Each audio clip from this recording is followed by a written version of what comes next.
At Starbound, we tell stories the human way, not with artificial voices or AI slop. I mean, in the end, what's HFY without humanity? Subscribe to keep it this way. My name is the Voice Ogre, and let's begin.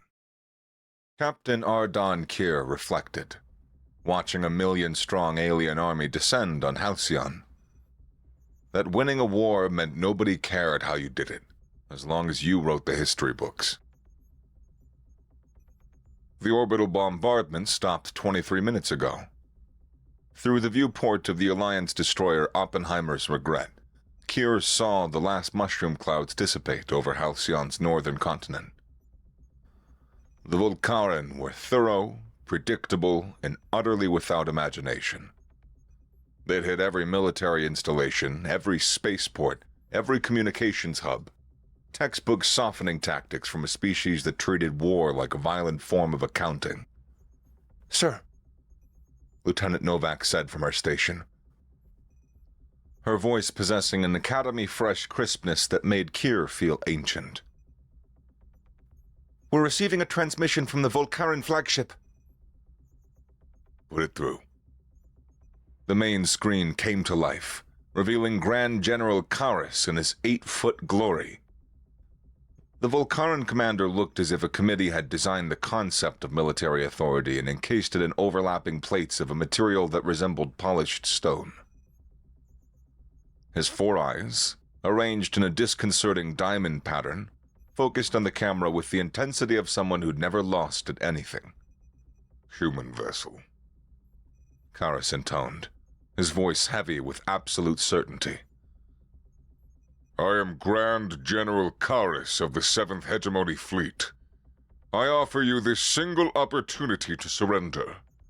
My forces number 1,000,000 soldiers, each worth 10 of your kind in combat. Your defeat is a mathematical certainty. You have..." Kier took a sip of his coffee. It was terrible. The Oppenheimer's Regret had many virtues, but its food synthesizers weren't among them. He leaned back in his command chair and studied the alien general with the detached curiosity of someone examining a peculiar fungus. 1,000,000 soldiers, Kier repeated, letting the number roll around in his mouth as if tasting wine. "That's very impressive, General."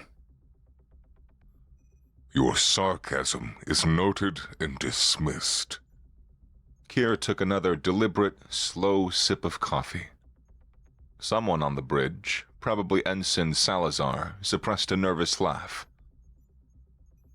"Oh, I'm not being sarcastic."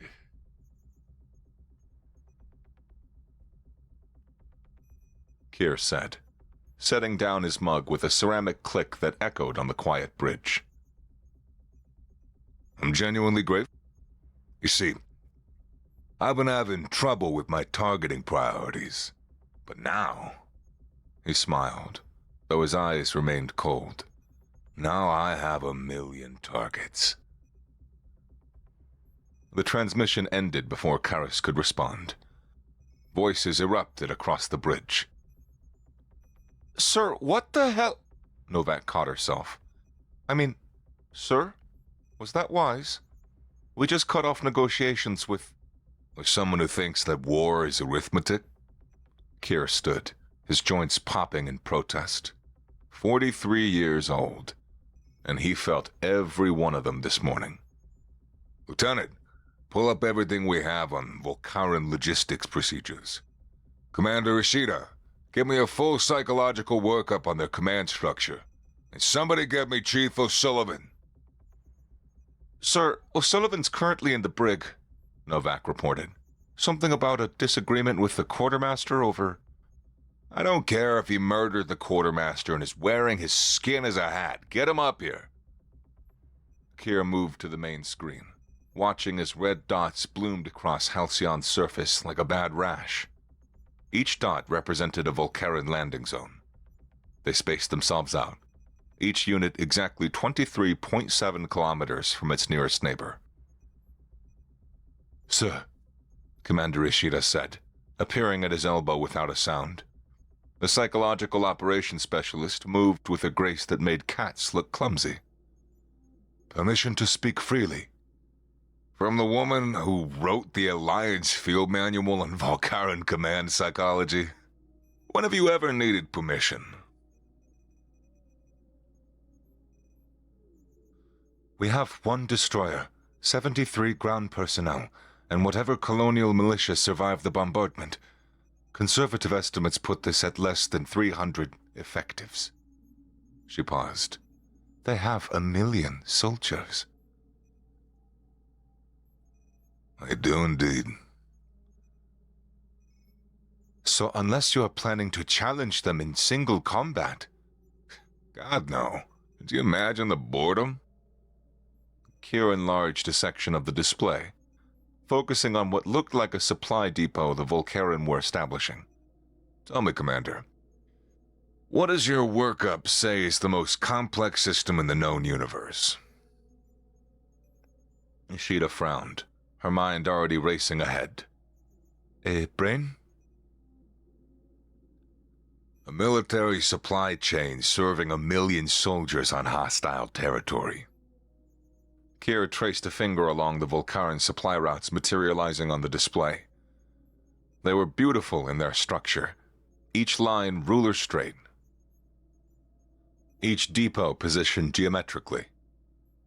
"Every soldier needs food, water, ammunition, medical supplies, equipment maintenance, communication updates, and about 300 other things just to function.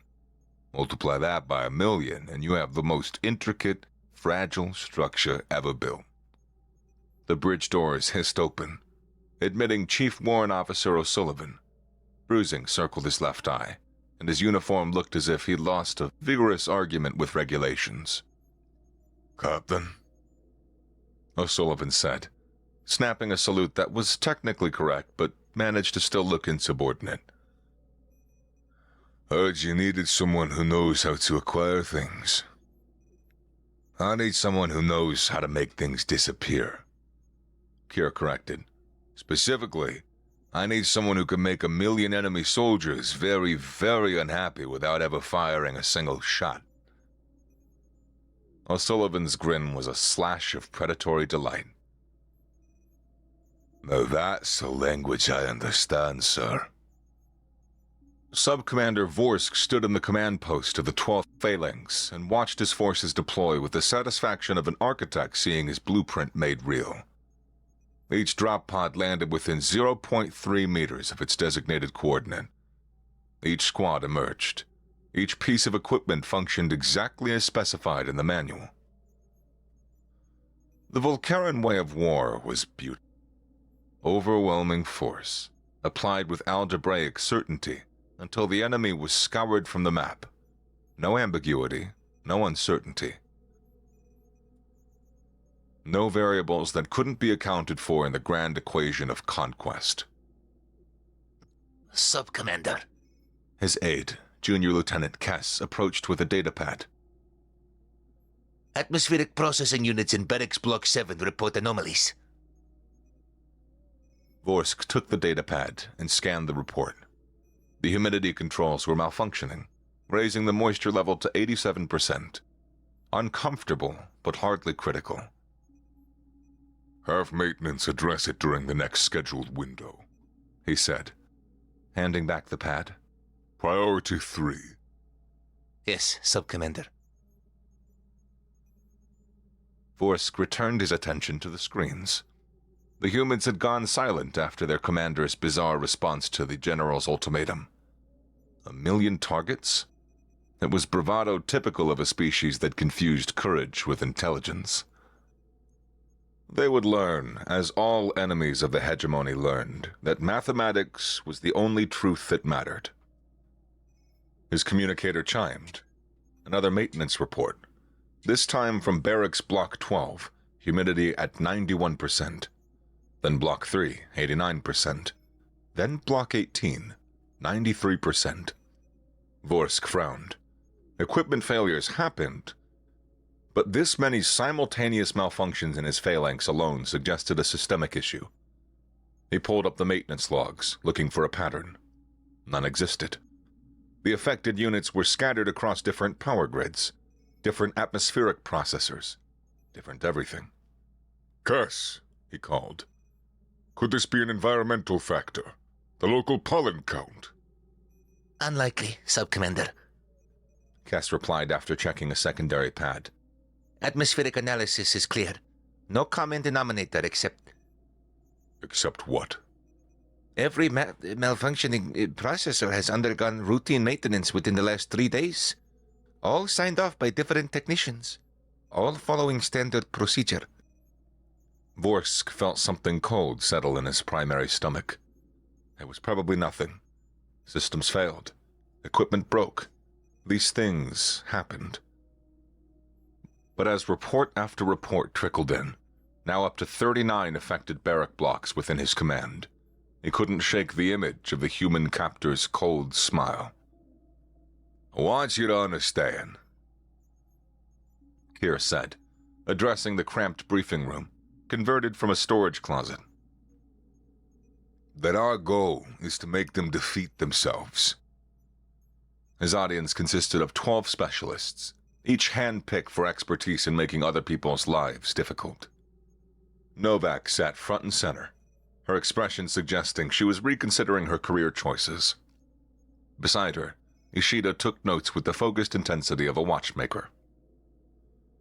O'Sullivan lounged in the back, occasionally tossing a combat knife into the air and catching it without looking. The Volkaren have 1 million soldiers, Kier continued, pulling up a holographic display of the enemy force distribution.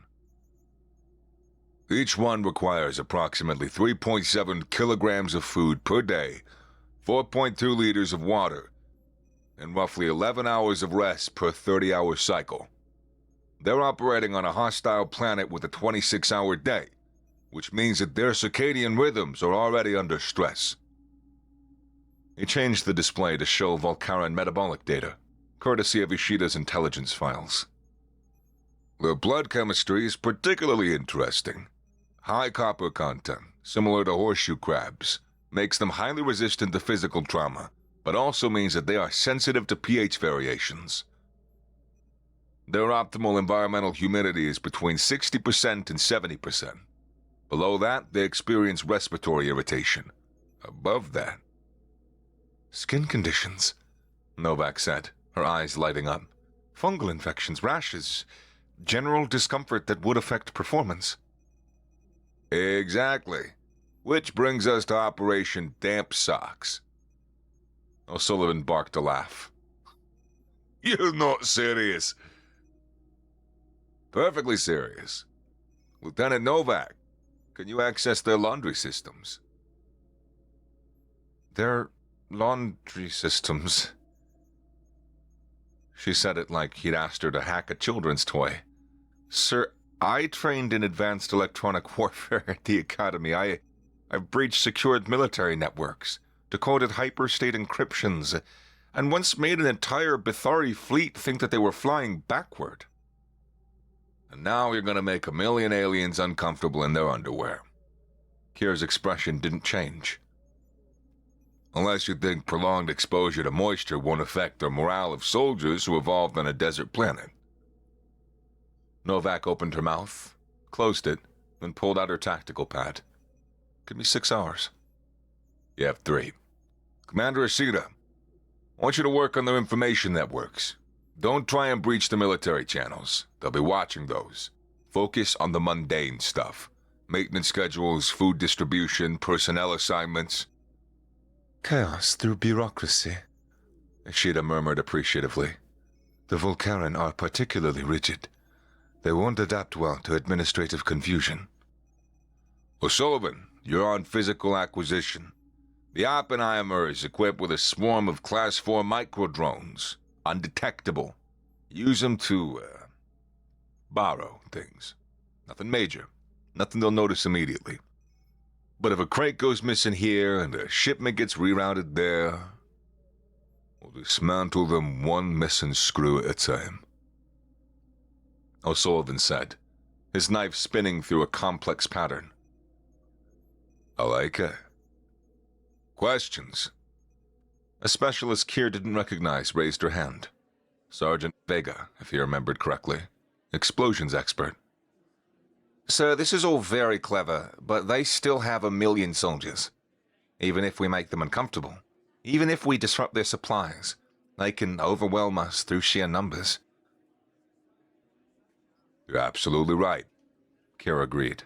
Which is why we are not gonna give them the chance. The Volcaran think in terms of decisive battles. Big, dramatic confrontations where numbers matter. We're gonna give them 10,000 small problems instead. They won't know they're in a fight until long after they've lost it. He killed the display. We have approximately 15 days before the Alliance fleet arrives. We need to keep 1,000,000 enemy soldiers confused, demoralized, and ineffective for 15 days. If anyone has a problem with unconventional warfare, speak now. Silence. Good. Get to work. And somebody please find me better coffee. If I have to drink another cup of that synthesized swamp water, I'm switching sides. Lieutenant Lana Novak had always prided herself on her technical exactness. At the academy, her instructors had called her approach to electronic warfare scalpel sharp.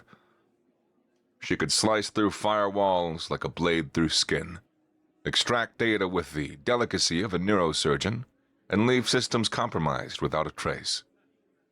Which was why hacking into a laundry network felt like calibrating a particle accelerator with a wrench. "This is insane," she muttered. She peeled back layers of security subroutines, her commands a blur of text on the interface. "I have a degree, a master's degree in hyperstate cryptography, and I am editing sock temperatures." "Problem, Lieutenant?" Kier's voice came from behind her. He moved without a sound. "No, sir. Just adjusting the parameters." She pulled up the network architecture. The Volcaran civilian-grade systems are surprisingly vulnerable. When they landed, they integrated a standard planetary logistics suite, an off-the-shelf civilian model without patching its known backdoors. Military systems expect attacks. Nobody expects their laundry to turn on them. And Endelman? She highlighted a section of code. Every laundry unit in their force runs on the same base procedure. Effectiveness through standardization. I can adjust the drying cycles across all units simultaneously, but it has to be subtle.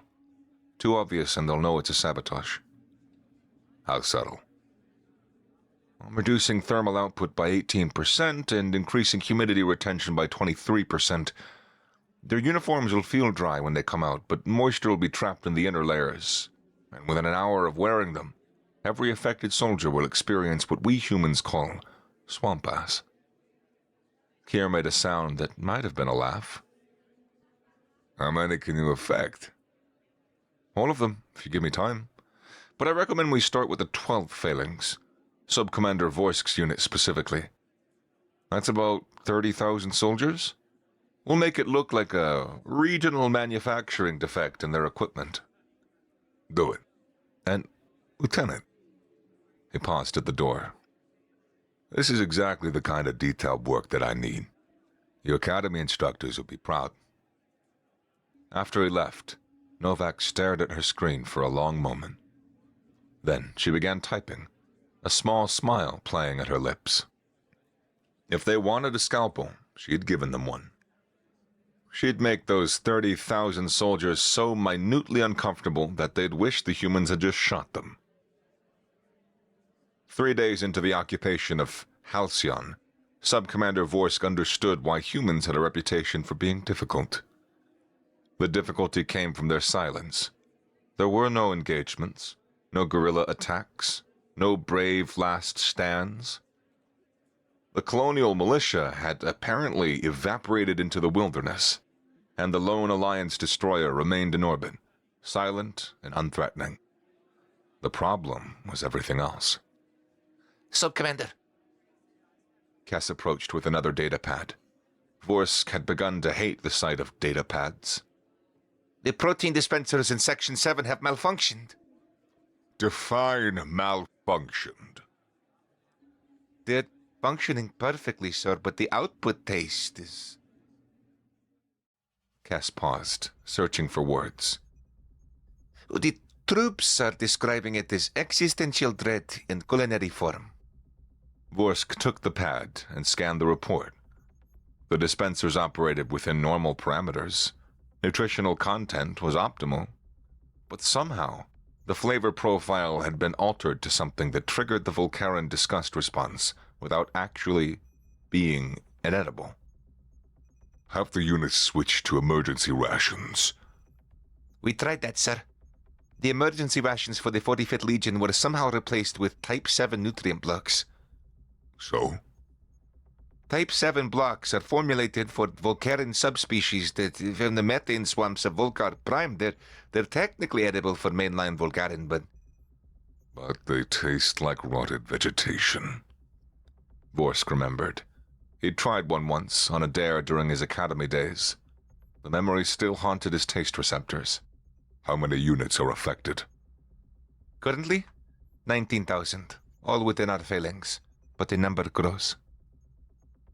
Vorsk pulled up his strategy overlay, looking for patterns.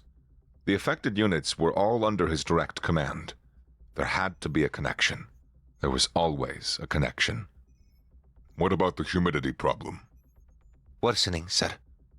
We now have reports of fungal growth in 63% of our barracks.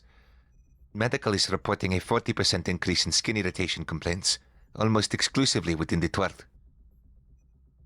And the uniforms? The uniforms are Cass hesitated. damp, sir. Perpetually damp. Vorsk stood and paced to the window that overlooked the landing field. Row upon row of Volcaran equipment stretched to the horizon. Everything in perfect order. Everything exactly where it should be. So why did he feel like he was losing? Double the maintenance rotations, he ordered. Full diagnostic on all systems within the phalanx, and increase security on our supply depots. Sir, that will require pulling troops from combat positions. What combat? Vorsk snapped, then caught himself. We are fighting something else. Something I don't understand yet. But I will not have my soldiers defeated by faulty laundry units and bad food. Cass saluted and departed, leaving Vorsk alone with his thoughts and the endless, maddening parade of minor catastrophes that seemed to plague his command. Somewhere, he was certain, humans were responsible for this. He just had to prove it. The beautiful thing about bureaucracy, Chief O'Sullivan explained, gesturing with a stylus at the holographic display of Volcaran supply routes, is that nobody actually understands how it works. They just trust that it does. The planning room had taken on the atmosphere of a particularly vindictive birthday party. Someone had found decent coffee, real coffee, not the synthesized swamp water, and the mood had shifted from desperate to gleefully destructive. Look at this, O'Sullivan continued, highlighting a distribution node. Requisition forms for 1 million soldiers. Each form properly filed, stamped, approved, and processed. The system handles thousands of these per hour. Nobody checks them individually. They can't. It's too much volume. So we poisoned the well, Ishida said, understanding immediately. Introduce false requisitions that seem legitimate. Better. We introduce technically correct requisitions that are contextually insane. O'Sullivan pulled up a form from his microdrones had already injected into their system. Observe. Request for 50,000 units of combat helmet. Size extra large for deployment to the 3rd Regiment, 7th Legion. Perfectly formatted, all the right codes. Except that the 3rd Regiment is composed entirely of Scout-class Volcaran, the smaller subspecies. Their heads are about half the size of the standard Volcaran. Novak laughed, a sound of pure technical appreciation. They'll get helmets that they can't wear. And the helmets meant for them will go to someone else. Maybe to an artillery unit that doesn't need them. Maybe to a completely different continent. O'Sullivan's grin was predatory. The beauty is, every step will be properly documented, every procedure followed. The system will work perfectly while accomplishing nothing. I have been working on something similar, Ishida added, pulling up her own display. The Volcaran military runs on strict scheduling. Training, maintenance, deployment, everything planned to the minute. What happens if we introduce minor temporal adjustments? She showed a duty roster. Guard shift changes at 0800, unless the system updates it to 0815 for half the guards. 15 minutes of confusion. 15 minutes of either double coverage or no coverage. Multiply that across 1 million soldiers. Chaos, Keir said quietly. He'd been silent through most of the debriefing, absorbing information. How soon can we implement this? I've already started, O'Sullivan admitted. Small things. A crate of bootlaces here, a shipment of battery packs there. Nothing they'll notice for days. And by the time they do notice, Ishida added, they won't know what's legitimate confusion and what is enemy action. Their own suspicion will cripple them. Lieutenant Novak, how's our laundry project progressing? Novak pulled up her status report. The 12th Phalanx is currently experiencing what I am calling persistent moisture syndrome. Medical reports from their sector show a 300% increase in antifungal requests. We're ready to expand the program army-wide. Also, she paused, a slightly evil smile crossing her face. I might have accidentally routed their last shipment of anti-chafing cream to a supply depot on the wrong continent. Accidentally? Completely accidental. Tragic filing error. Could happen to anyone. Keir nodded slowly. Good. But we need to escalate. They're adapting. Sub-Commander Vorsk has increased maintenance rotations and security. They're suspicious, but he can't prove anything. We need to push him over the edge. I have an idea, Vega spoke up. The explosives expert had been quiet until now. We don't need to blow anything up. But what if things started breaking in very specific ways? Elaborate. Volcanic terrain is hell on equipment. Microscopic glass particles in the dust. Gets into everything. Clogs filters, abrades seals, degrades lubricants. It's a known issue with a standard fix. Regular cleaning with specific solvents. She smiled. What if O'Sullivan's drones contaminated those solvents? Nothing dangerous, just ineffective. The cleaning would look like it had worked, but the damage would be accelerated. How long before critical failure? Vehicles? A week. Maybe less if they're running combat maneuvers. Do it. Keir stood, moving to the window. Outside, Halcyon's red sun was setting, painting the landscape of the color of dried blood. We're 7 days in. 8 more until the fleet arrives. I want Vorsk's forces combat ineffective in 5. Sir, Novak said hesitantly, we're causing a lot of suffering. These soldiers, they're just following orders. Yes, they are, Keir agreed, not turning from the window. And those orders are to kill every human on this planet. Would you prefer that we fight them conventionally? Trade lives for lives until the arithmetic favors them? No, sir. Neither would I. We're not trying to kill them, Lieutenant. We're trying to break them. A broken enemy can be fixed. A dead one can't. He turned back to the room. Besides, would you rather be shot or have perpetually damp socks? The socks, sir. Well, then you understand perfectly. Now, let's discuss Operation Babel. Grand General Karras stood in his command center aboard the flagship Inevitable Mathematics, studying the reports from the surface with the expression of someone trying to solve an equation that kept changing its variables. The numbers were clear. 1 million soldiers deployed. 0 combat casualties. 0 enemy engagements. Operational readiness at 94%. The reality was somewhat different. Explain to me, He said, his voice carrying a calm that promised structural failure. how the entire 12th Phalanx has reported combat ineffectiveness due to foot fungus. His staff exchanged glances. Nobody wanted to be the one to explain that the hegemony's finest soldiers were being defeated by moisture and microorganisms. It appears to be an environmental factor, Grand General. Senior Commander Torval ventured. Our xenobiologists believe Halcyon's unique silicate dust is causing unforeseen equipment degradation and creating a breeding ground for local microbes. A scientific explanation. Karras seemed to relax slightly at the thought. So everything is within acceptable parameters, but the parameters themselves are flawed. Precisely, Grand General. We are adapting. Furthermore, Karras continued, I have 21 different reports of supply misallocation. Arctic gear sent to desert positions. Ammunition for weapons we don't have.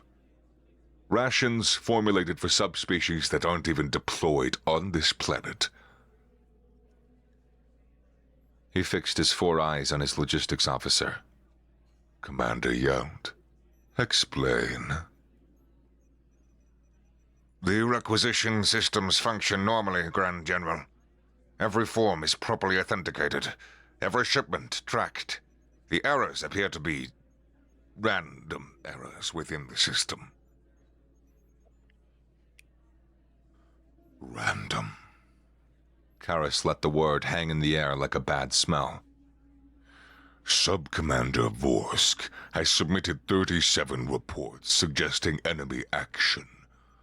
He claims that the humans are conducting what he calls administrative warfare. Vorsk is experiencing stress, Grand General. Torval suggested carefully. His unit has been disproportionately affected by these environmental irregularities. He is looking for an enemy to blame for a problem caused by geology. Perhaps his judgment. His judgment is irrelevant. Either the planet is attacking us, in which case we must adapt our strategy, or our systems are failing at a rate that defies probability.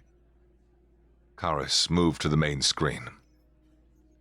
Neither option is acceptable, but the environmental explanation is the most mathematically sound. He studied the map, looking for patterns.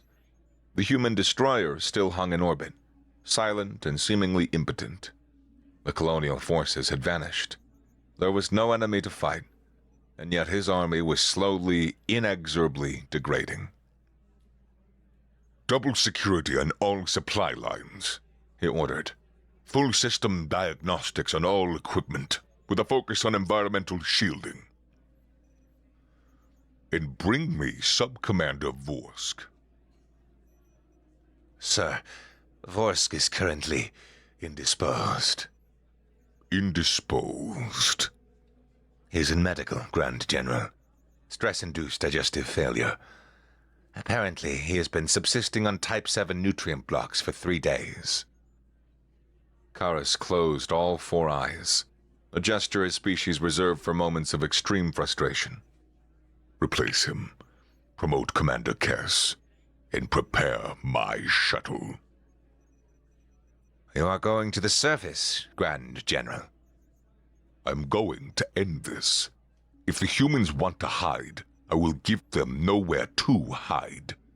We'll advance on their last known position with overwhelming force. One decisive battle to end this farce and this planet's irritating geological quirks. His staff saluted, scurrying to carry out his orders. Karras remained at the display, studying the map. Somewhere on that planet, humans were laughing at him. He would find them. He would crush them. and he would prove once and for all that mathematics was the only truth in war. The humans made one critical error. They'd annoyed him. He is moving on the false target, Ishida reported, her fingers dancing across her intelligence feeds. Karis just ordered a general advance. All forces converging on our supposed position at grid reference Tango 7. How supposed is our position? Kier asked, sipping his coffee. It was good coffee now. O'Sullivan's drones had acquired it from a Volcaran supply shipment, along with their entire block of antacids. The antacids had been the real target. The coffee was just a bonus. Completely fictional. I have been feeding them false intelligence through compromised recon drones. They think we have a hidden base in the canyon system. And the canyon system is 20 kilometers of narrow passes, box canyons, and volcanic glass sand that will play hell with their improperly maintained equipment. Ishida smiled. Also, I have taken the liberty of adjusting their GPS data. Different units will have slightly different coordinates for the same reference points. How slight? About 50 meters. Enough to cause formation problems, not enough to be immediately obvious. Kier nodded, turning to Novak. Status on Operation Babel? Fully implemented. She pulled up her displays with the pride of an artist unveiling a masterpiece. The Volcaran are pushing a mandatory firmware update to all comms units to correct for atmospheric interference. I piggybacked on that update. I can't rewrite their orders, but I've introduced minute variations into every unit's translation matrix. Orders that say advance cautiously might be received as advanced carefully, or proceed with caution, or move forward prudently. Same basic meaning, but just different enough to cause confusion about intent. Excellent. O'Sullivan. Transport networks are properly fucked, sir. The chief had given up any pretense of military professionalism. I've used the drones to realign junction points, alter traffic control algorithms, and have accidentally deleted the maintenance schedules for their heavy vehicle fleet. They'll make it about halfway to the canyon before everything starts breaking down. Define breaking down. I imagine 1 million soldiers trying to use a road network designed for half that number, while their vehicles progressively lose power. Their navigation systems disagree with each other, and nobody can agree on what their orders actually say. It'll be a massacre, Vega added, except that nobody will die. They'll just be very, very unhappy. Kier stood, moving to the main screen. Red icons showed the Volcaran forces beginning their movement. 1 million soldiers, all marching toward a battle that would never happen. How long until they realize? Realize what? Ishida asked. That they are chasing ghosts? That their equipment is failing because of the sabotage and not dust? That their entire army has been compromised? My guess is about 6 hours for the first, 12 for the second, and hopefully never for the third. By then, they'll be strung out over 100 kilometers of hostile terrain with broken equipment, confused communications, and no clear objective. Novak's expression was satisfied. Also, their fleet will really hurt. O'Sullivan's team swapped the manufacturing specs for their boot insoles. They're now approximately 3 millimeters thinner than regulation. 3 millimeters? Over a 20-kilometer march? Trust me, they will feel every meter. A proximity alarm chimed. Kier looked up to see an Alliance beacon on the display. Sir, the communications officer called out. Secure transmission from Alliance Command. The fleet's ahead of schedule. ETA 36 hours. Kier smiled, a genuine expression this time. Perfect. Just enough time to watch the galaxy's most powerful army defeat itself. He turned to his team. Final phase, people. Let's make sure that when the fleet arrives, they find 1 million very confused, very demoralized, and ready to surrender Volcaran. Sir, Novak said. What about General Karras? What about him? He won't surrender. His entire worldview is based on numerical superiority. We've broken his army without firing a shot. That's gonna break him. Kira's smile faded lightly. Yes, it is. And that's the point. The hegemony needs to understand that their way of war is obsolete. That throwing bodies at a problem only works if the enemy's playing the same game. He paused. Besides, would you rather we killed them all? No, sir. Then let's get back to work. We have an army to confuse into submission.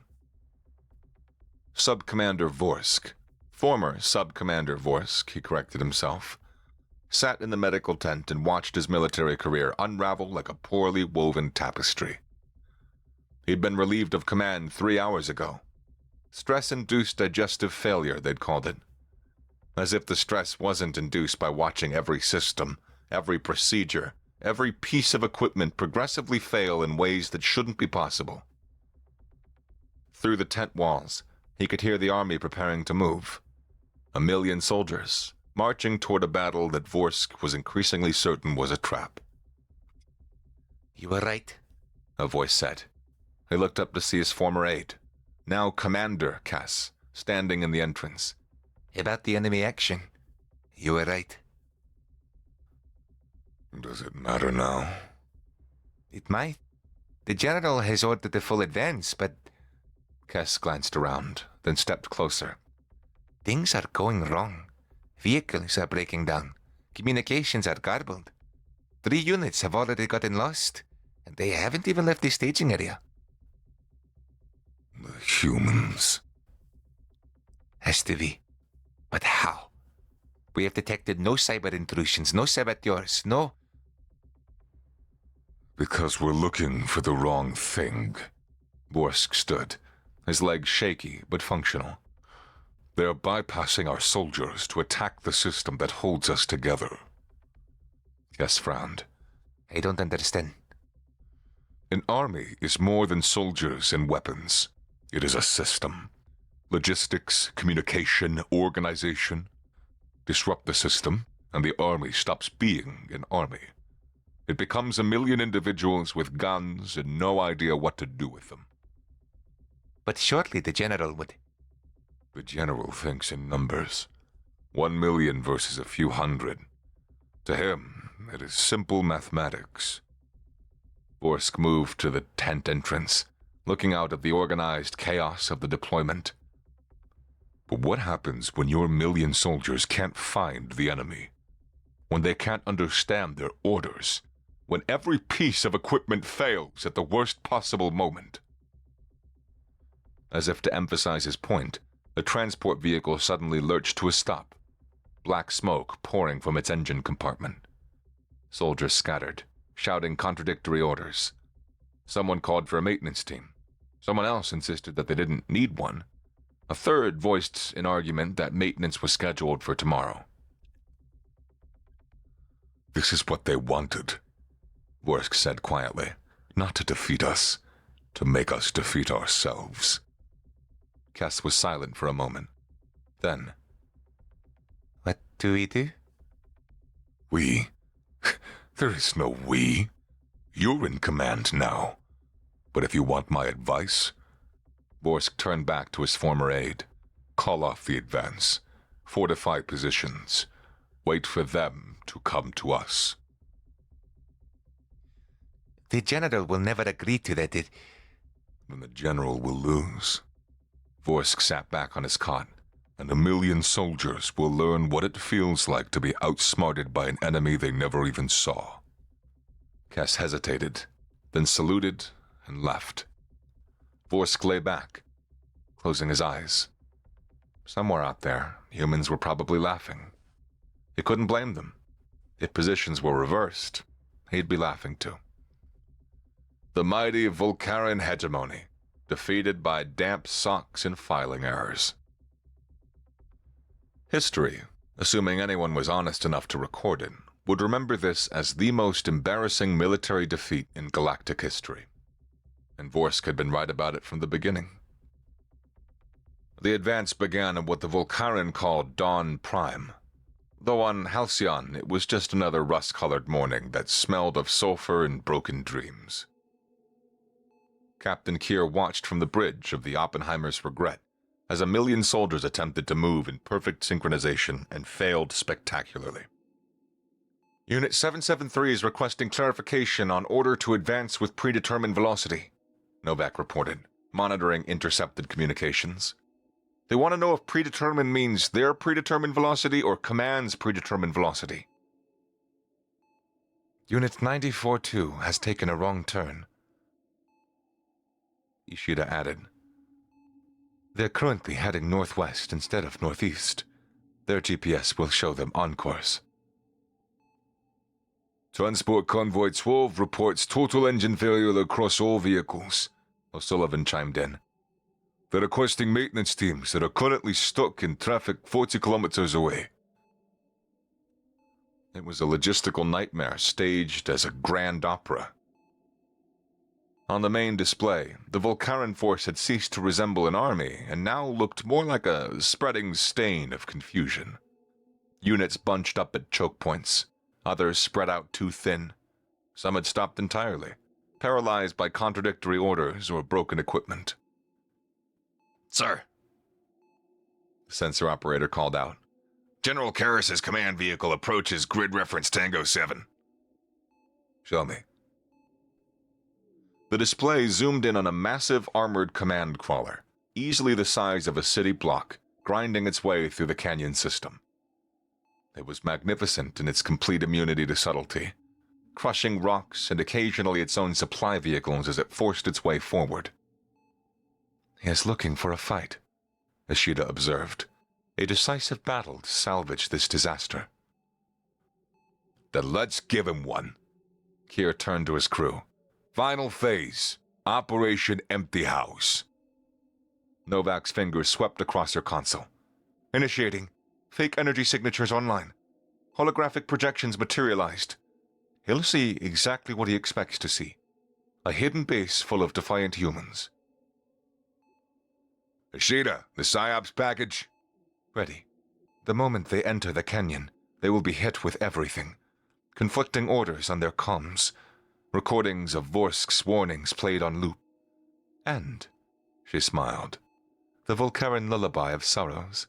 It is traditionally played at military funerals. Cruel. Effective. The command crawler entered the canyon, followed by what should have been an organized vanguard but looked more like a traffic accident in progress. Vehicles collided. Soldiers marched into each other. Someone's weapon discharged accidentally, causing a panic that rippled through 3 units. Now, Kier ordered. The canyon lit up with false energy readings. Holograms of defensive positions flickered to life. Every sensor the Volcaran had. It looked like they'd found a human stronghold. Karras's response was immediate and predictable. Every weapon on the command crawler opened fire, reducing holographic fortifications to very real rubble. The vanguard charged forward, shooting at shadows and sensor ghosts. And then their entire operation collapsed. Unit 339 reports they're under friendly fire. Unit 552 says they've captured the enemy position. Unit 553 says it's still occupied. Someone just ordered a full retreat. Someone else commanded it. Now they're being told to advance in reverse. What does that even mean? No idea, but all 4 units are attempting it. The canyon became a vortex of misdirected firepower and contradictory movement. Soldiers fired at nothing. Vehicles crashed into each other trying to follow impossible orders. The command crawler itself had ground to a halt, its systems overwhelmed by conflicting data. And through it all, the mournful notes of the Volcaran funeral song echoed off the canyon walls. "Sir," Novak said quietly, "General Karras is attempting to broadcast a general order." "Let's hear it." The speakers crackled. Karras's voice, usually so certain, so mathematically exact, came through broken and confused. All units, stand, maintain, executive directive. A pause. The sound of multiple voices arguing in the background. Cease. Advance. Retreat. Hold position. The transmission cut off. My God, Someone whispers. we broke him. No, Kier corrected. He broke himself. We just showed him the flaw in his arithmetic.